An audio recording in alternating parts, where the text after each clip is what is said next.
गोलियां थम गई हैं, लेकिन क्या जंग सचमुच खत्म हुई है? क्या ईरान अब अपनी सबसे बड़ी ताकत हॉर्मुज को फिर दुनिया का वॉर एपिसेंटर बनाने की तैयारी में है? क्या अमेरिका और ईरान के बीच कोई ऐसी टेलीफोन हॉटलाइन बनने जा रही है जिसका मकसद होगा एक गलतफहमी को तीसरे विश्व युद्ध में बदलने से रोकना? ईरान की असली ताकत परमाणु बम नहीं है, क्योंकि अगर परमाणु कार्यक्रम पर समझौता हुआ भी तो क्या हॉर्मुज, हूथी, लेबनान, इराक और चीन की एंट्री मिडिल ईस्ट को फिर आग में झोंक सकती है? दुनिया सालों से ईरान के परमाणु कार्यक्रम को उसकी सबसे बड़ी ताकत मान रही है, लेकिन इस जंग से एक नई सच्चाई सामने आ गई। ईरान की सबसे बड़ी ताकत शायद परमाणु बम नहीं बल्कि स्ट्रेट ऑफ हॉर्मुज है। वो रास्ता जहां से दुनिया के लगभग 20% तेल और एलएनजी की सप्लाई गुजरती है, और इसी रास्ते को हथियार बनाकर ईरान ने अमेरिका और उसके सहयोगियों की नींद उड़ा दी।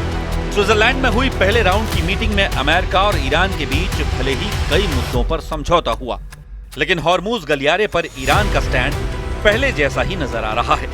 तेहरान के टॉप नेगोशिएटर मोहम्मद बाघेर कालिबाफ ने तो टूक शब्दों में कहा कि हॉर्मुज जैसा पहले था वैसा कभी नहीं रहेगा। मतलब हॉर्मुज को पूरी तरह से ईरान कंट्रोल करेगा। ईरान चाहता है कि हॉर्मुज को लेकर ऐसी व्यवस्था बने जिससे ईरान की नौसेना, कोस्ट गार्ड और राजनीतिक नेतृत्व के बीच सीधा संवाद हो सके। ईरान हॉर्मुज में हॉटलाइन टेलीफोन लगाना चाहता है ताकि किसी टैंकर, ड्रोन या मिसाइल को लेकर पैदा हुई गलतफहमी को रोका और सुलझाया जा सके, जिससे पूरा इलाका फिर से युद्ध में न झोंक दिया जाए। यानी जिस तरह शीत युद्ध के दौरान अमेरिका और सोवियत संघ के बीच रेड फोन बना था, क्या वैसे ही हॉटलाइन अब हॉर्मुज के लिए बनेगी? सीज फायर के बावजूद तेहरान साफ संकेत दे चुका है कि युद्ध से पहले वाली स्थिति शायद वापस नहीं आएगी। ईरान का नेतृत्व कह रहा है कि हॉर्मुज का प्रशासन और निगरानी अब उनके हाथों में रहेगी। यानी समुद्री रास्ते पर कंट्रोल का सवाल अभी भी उलझा हुआ है।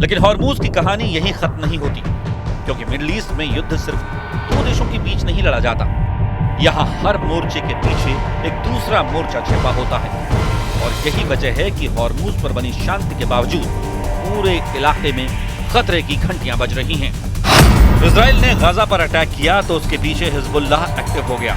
इजराइल की सेना ने लेबनान में हिजबुल्लाह के खिलाफ मोर्चा खोला तो ईरान एक्टिव हो गया। इधर ईरान ने इजराइल के खिलाफ जंग शुरू की तो जंग में अमेरिका शामिल हो गया। ईरान के खिलाफ अमेरिका और इजराइल का ऑपरेशन शुरू हुआ तो यमन में हूथी और इराक से पीएमएफ लड़ाकों ने खाड़ी में अमेरिकी बेस को निशाना बनाना शुरू कर दिया। इजराइल और हिजबुल्लाह के बीच भले ही बड़े हमले थमे हुए दिखाई दे रहे हैं, लेकिन दक्षिणी लेबनान में तनाव पूरी तरह खत्म नहीं हुआ है। लेबनान में इजराइल के बनाए सिक्योरिटी जोन में आईडीएफ की सेना पूरी तरह से एक्टिव है।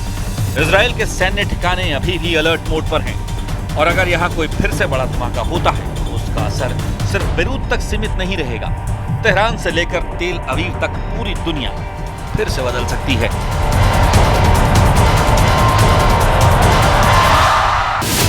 ईरान पर हुए हमले के बाद मार्च में हूथियों ने इजराइल पर बैलिस्टिक हमला कर दिया था। आईआरजीसी और हिजबुल्लाह के साथ तालमेल करते हुए हर फ्रंट पर जंग लड़ने का ऐलान कर दिया।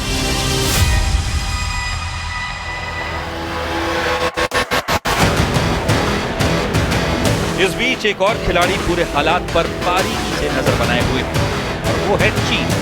क्योंकि चीन सिर्फ ईरानी तेल का सबसे बड़ा खरीदार ही नहीं, बल्कि पश्चिम एशिया में अपना प्रभाव बढ़ाने का मौका भी तलाश रहा है। अगर वॉशिंगटन और तेहरान के बीच फिर दूरी बढ़ती है तो बीजिंग खुद को एक ऐसे साझेदार के रूप में पेश कर सकता है जो बिना युद्ध के भी अपना खेल खेलना जानता है।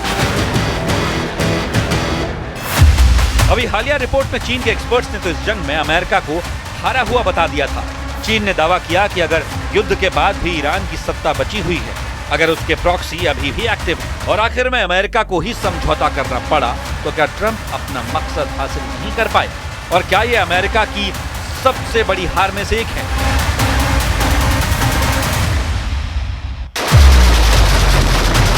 लेकिन सबसे ज्यादा बेचैनी इराक को लेकर है, जहां ईरान समर्थित कई लड़ाका गुट अभी भी एक्टिव हैं। इस गुट ने जंग के दौरान अमेरिकी ठिकानों पर पहले भी कई बार रॉकेट और ड्रोन हमले किए और यही वजह है कि पेंटागन किसी भी सरप्राइज अटैक को लेकर बेहद अलर्ट है, क्योंकि अगर इराक में फिर से कोई मोर्चा खुला तो उसका असर सीधे अमेरिका और ईरान डील पर पड़ेगा। इन सब के बीच सबसे बड़ा रहस्य अभी भी कायम है। क्या ईरान का परमाणु प्रोग्राम पूरी तरह से खत्म हो चुका है या फिर उसके कुछ हिस्से अभी भी सुरक्षित हैं? क्या तेहरान ने अपनी असली ताकत दुनिया की नजरों से बचाकर रखी है? और क्या यही वजह है कि समझौते के बावजूद अमेरिका और इजराइल पूरी तरह निश्चिंत नहीं दिखाई दे रहे?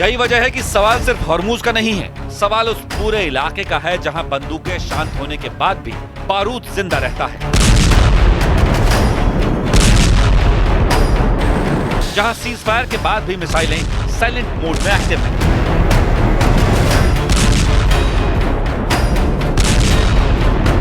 और जहां हर समझौते के पीछे अगले टकराव की आशंका छिपी होती है। तो क्या हॉर्मूज में बनने वाली हॉटलाइन तीसरे विश्व युद्ध को टालने का जरिया बनेगी, या फिर इतिहास एक बार फिर साबित करेगा कि मिडिल ईस्ट में शांति अक्सर अगले तूफान से पहले की खामोशी होती है?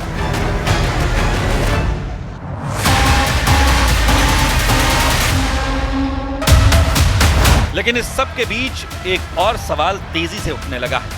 क्या मिडिल ईस्ट में एक नया शीत युद्ध शुरू हो चुका है? एक तरफ अमेरिका और उसके सहयोगी, दूसरी तरफ मुज्तबा खामेनी के नेतृत्व में नया ईरान, जहां सीधी लड़ाई से ज्यादा दबाव, प्रतिबंध, समुद्री रास्ते, प्रॉक्सी नेटवर्क और परमाणु क्षमता के जरिए शक्ति प्रदर्शन हो रहा है। यानी कि स्ट्रेट ऑफ हॉर्मूज 21वीं सदी का नया क्यूबा मिसाइल संकट बनता जा रहा है, जहां एक गलत अनुमान, एक गलत मिसाइल मिसफायर या समुद्र में हुई एक छोटी सी गलती पूरी दुनिया को बड़े टकराव के मुहाने पर ला सकती है। फिलहाल बंदूकें खामोश, लेकिन भरोसा नहीं लौटा। मिसाइलें शांत हैं, लेकिन खतरा खत्म नहीं हुआ है। और यही वजह है कि सवाल अभी भी जिंदा है। क्या अमेरिका और ईरान के बीच हुई डील वाकई शांति का समझौता है, या फिर दूसरे राउंड से पहले का सिर्फ एक युद्ध विराम? क्योंकि मिडिल ईस्ट में इतिहास गवाह है, यहाँ जंग खत्म नहीं होती, सिर्फ अपना चेहरा बदलती है।